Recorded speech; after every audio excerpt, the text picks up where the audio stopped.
হরে কৃষ্ণ প্রভু। হরে কৃষ্ণ।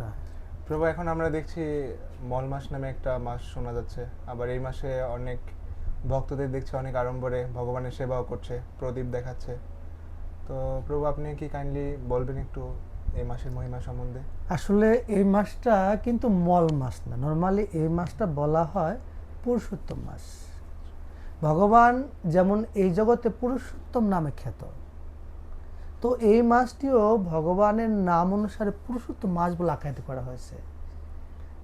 তো এই পুরুষোত্তম মাস অনেক অনেক মহিমান্বিত। ভগবান কৃষ্ণকে নারদমুনি এই মাসের সম্বন্ধে জানতে চেয়েছিলেন। বলছিলেন, প্রভু, আমি পূর্বে তোমার কাছ থেকে চৈত্র মাস, বৈশাখ মাস, কার্তিক মাস, অনেক অনেক মাসের মহিমা শ্রবণ করেছিলেন, কিন্তু এই পুরুষোত্তম মাসের মহিমা তিনি জানতে চেয়েছিলেন ভগবানের কাছ থেকে। ভগবান তখন বলছিলেন, হে মণিবর, এই পুরুষোত্তম মাস অত্যন্ত মহিমান্বিত। যদি কেউ পুরুষোত্তম মাস পালন করে, তার জন্মে জন্মান্তরে সমস্ত পাপ রাশি ধ্বংস হয় এবং অন্তিমে তারা ভগবত ধাম প্রাপ্ত হয়। আপনি জানেন, একসময় যখন কাম্যবনে পঞ্চ পাণ্ডব ছিলেন, ভগবান কৃষ্ণ যখন দেখলেন কাম্যবনে এরা খুব কষ্টে, খুব দুঃখে দিন অতিবাহিত হচ্ছে, ভগবান অত্যন্ত ব্যথিত হয়েছিলেন এবং ভগবান দ্রৌপদীকে বলেছিলেন, হে দ্রৌপদী, দেখো, তোমরা এই পুরুষোত্তম মাস অবহেলা করার কারণে তোমাদের এত কষ্ট পেতে হচ্ছে। এবং দ্রৌপদীর পূর্ব জন্মের বৃত্তান্ত বর্ণনা করলেন নারদ ভগবান। বলছে, দেখো, তুমি পূর্ব জন্মে মেধারেষির কন্যা ছিলে, তোমার জন্মের পর তোমার মা মারা যায়, তুমি যখন যৌবনে পদার্পণ করো তোমার বাবা মারা যায়, আর তোমার বাবার বন্ধু ছিল দুর্বাসা। দুর্বাসা মানে তোমার গৃহে আসে, তুমি তার অনেক অনেক সেবা করেছিলে, ফলমূল আদি দিয়ে অনেক আপ্যায়ন করেছিলে, তাই তোমার প্রতি কৃপা বশত হয়ে এই পুরুষোত্তম মাসের মহিমা বর্ণনা করেছিল। বলেছিল, তুমি যদি এই পুরুষোত্তম মাস পালন করো, তাহলে পূর্বের ন্যায় শান্তি, সুখ, সমৃদ্ধি সব ফিরে আসবে। আর এই পুরুষোত্তম মাসে পবিত্র তীর্থে একবার স্নান করলে 12,000 বছর স্নান করার ফল লাভ করা যায়। অনেক অনেক মহিমা বলেছিলেন পুরুষোত্তম মাসের। আর দ্রৌপদী এই মাসটি গুরুত্ব না দিয়ে অবহেলা করেছিলেন। দুর্বাসা বলেছিলেন, আমি তোমাকে অভিশাপ দিচ্ছি না, তুমি আমার বন্ধুর কন্যা বলে। চলে যাওয়ার পরে তার গৃহ থেকে তার সমস্ত সৌন্দর্য নষ্ট হয়ে যায়। দ্রৌপদী অত্যন্ত চিন্তিত হয়ে গেলেন, তিনি কি করবেন। পরবর্তীতে শিবজির আরাধনা করেন 9,000 বছর। কত বছর? 9,000 বছর। এরপর যখন শিবজি তার সম্মুখে প্রকট হন, তার সৌন্দর্য সবকিছু ফিরে পায় এবং শিবজি বল, তুমি বর প্রার্থনা করো। বলছেন, গুণবান স্বামী হোক আমার। কবে 5 বার বলেছিলেন, আর যে কারণে তার কজন স্বামী হয়? 5 জন স্বামী হয়। তাই ভগবান কৃষ্ণ বললেন পঞ্চ পাণ্ডবদেরকে, দেখো, সামনে পুরুষোত্তম মাস আসছে, তোমরা এই পুরুষোত্তম মাস পালন করবে, তাহলে তোমরা যে হারিয়ে যাওয়া রাজ্য পুনরায় ফিরে পাবে এবং তোমাদের সমস্ত দুঃখ দূরীভূত হবে, অন্তিমে তুমি আমার ধাম প্রাপ্ত হবে। ঠিক এইভাবে যখন কৃষ্ণ পঞ্চ পাণ্ডবদের বললেন, তারা এই পুরুষোত্তম মাস অত্যন্ত নিষ্ঠার সহিত পালন করেছিলেন, যে কারণে তারা পুনরায় রাজ্য ফিরে পেলেন। তারা অন্তিমে তারা দেহ ত্যাগ করে আবার ভগবত ধামে চলে গেলেন। তো জন্য পুরুষোত্তম মাস অত্যন্ত মহিমান্বিত। এই পুরুষোত্তম মাস কিভাবে আমরা সম্মান প্রদর্শন করব? আমাদের সনাতনী, তাই সনাতনীয়দের বলা হচ্ছে জীব হত্যা মহাপাপ, জীব হত্যা করা মহাপাপ। তাই যারা একান্তই, যারা এখনো মাছ মাংস খাচ্ছে, তারা এই মাসটা যেন কি করেন, তারা যেন নিরামিষ খান, বা কারো যদি সুযোগ হয় যেন ভগবানকে ভোগ নিবেদন করে প্রসাদ খায়। তাহলে কি হবে? তাহলে এই মাসটা সম্মান প্রদর্শন, যারা যারা প্রসাদ খায় ওরা চেষ্টা করবে হবিষ্যন্ন খাওয়ার জন্য, মানে যে যেখান থেকে ওখান থেকে একটু চেষ্টা করবে ধর্ম করার জন্য। তাহলে ভগবান পুরুষোত্তম অনেক প্রীত হবেন।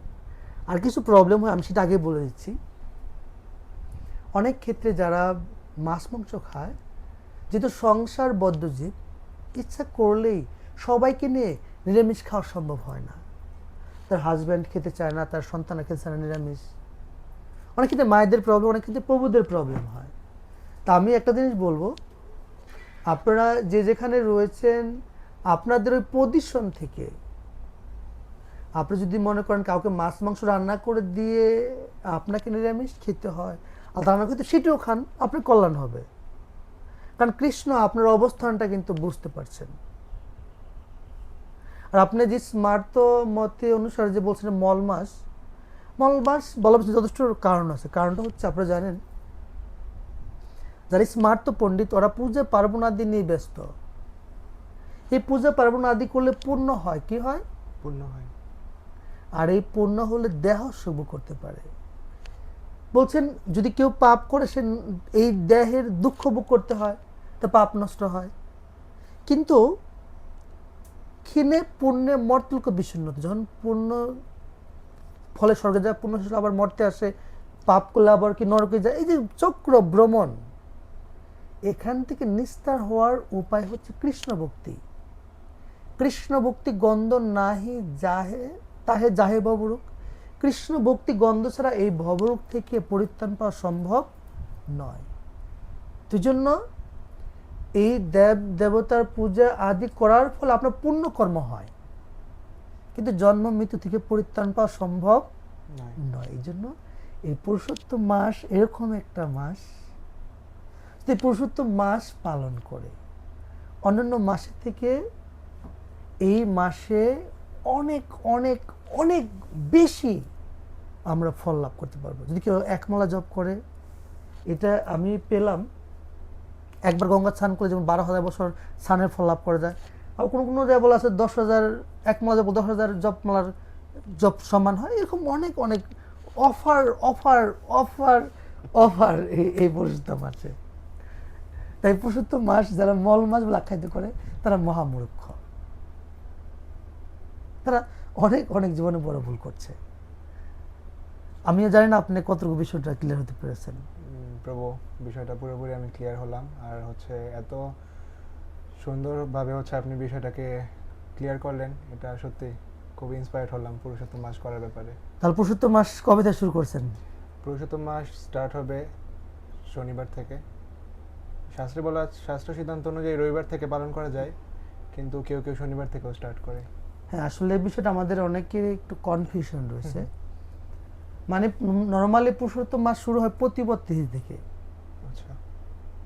অমাবস্যা রাত 2টা, শনিবারে রাত 2টা, প্রশ্ন পঞ্চম রাত 2টা 3 মিনিট পর হচ্ছে আপনার প্রতিপদ। আচ্ছা। তারপর অনেক ক্ষেত্রে দেখা যাচ্ছে পহেলা পুরুষোত্তম দেখাচ্ছে আপনার 17ই মে, রোজ রবিবার।